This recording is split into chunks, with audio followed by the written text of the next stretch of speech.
இன்றைக்கி ஒரு புது கேண்டில் செஞ்சுக்கிட்டே ஒரு விஷயத்தை பற்றி பேசலாமா? என்னென்னு பார்த்தீங்கன்னா, எனக்கு நிறைய சேல்ஸ் கால் வரும். அப்படி வர கால்ஸ் எல்லாமே நார்த் இந்தியன்ஸ் தான் பண்ணுவாங்க.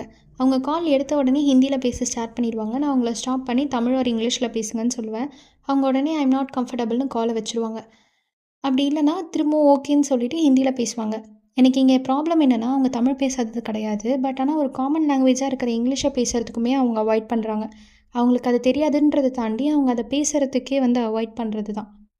ஸோ இதே மாதிரி இப்போது சவுத் இந்தியாவில் நம்ம ஒரு கம்பெனிக்கு வேலைக்கு போகிறோம். அந்த இடத்துல வர கஸ்டமர்கிட்டயோ கிளைண்ட்கிட்டயோ நான் எனக்கு தமிழ் தான் தெரியும், எனக்கு கன்னடம் தான் தெரியும், நான் இந்த லாங்குவேஜ் தான் பேசுவேன் அப்படின்னு சொல்லி பேசினோம் அப்படின்னா அவங்க உடனே நம்மளை ஃபயர் பண்ணிடுவாங்க. நம்ம அந்த ஜாப்க்கே அன்ஃபிட் ஆகிடுவோம்.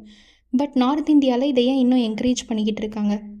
பிகாஸ் அவங்களுடைய டார்கெட்டட் கஸ்டமர்ஸ் வேறு ஒரு ஸ்டேட் பீப்புள் அப்படின்னும்போது அந்த ஸ்டேட் லாங்குவேஜையோ இல்லை ஒரு காமன் லாங்குவேஜையோ பேசணும் அப்படின்றது ஏன் அவங்களுடைய எம்ப்ளாயீஸ்க்கு அவங்க டீச் பண்ணுறது கிடையாது?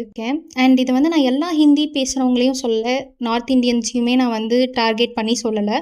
நான் பார்த்துருக்கேன், என்னுடைய காலேஜ் முதற்கொண்டு நார்த் இந்தியன்ஸ் அதிகம் படித்த ஒரு காலேஜ் தான். ஸோ நார்த் இந்தியாவிலேருந்து இங்கே தமிழ் நல்லா படிக்க கற்றுக்கிட்டு தமிழை செகண்ட் லாங்குவேஜாக எடுத்து படித்து அந்த கல்ச்சரை அடாப்ட் பண்ணி வாழ்கிறவங்களையும் நான் பார்த்துருக்கேன். பட் இன்னும் ஒரு சில பேர் இந்த மாதிரி அவங்களுடைய லாங்குவேஜை மற்ற ஒரு ஸ்டேட் பீப்புள்கிட்டேயோ மற்ற ஒரு லாங்குவேஜ் பீப்புள்கிட்டேயோ அதை இன்னும் ஃபோர்ஸ்ஃபுல்லாக தான் எடுத்துகிட்டு போயிட்டுருக்காங்க. ஒரு காமன் லாங்குவேஜ் அப்படின்னு இருக்கும்போது அதை யூஸ் பண்ணுறதுல என்ன பிரச்சனையாகிட போகுது? இது தமிழுக்காகன்னு கிடையாது, மற்ற லாங்குவேஜஸையும் நான் சேர்த்து தான் சொல்கிறேன்.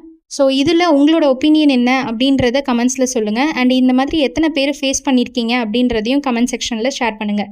இந்த கேண்டில் எப்படி இருக்குது அப்படின்றதையும் கமெண்ட்டில் சொல்லிட்டு போங்க.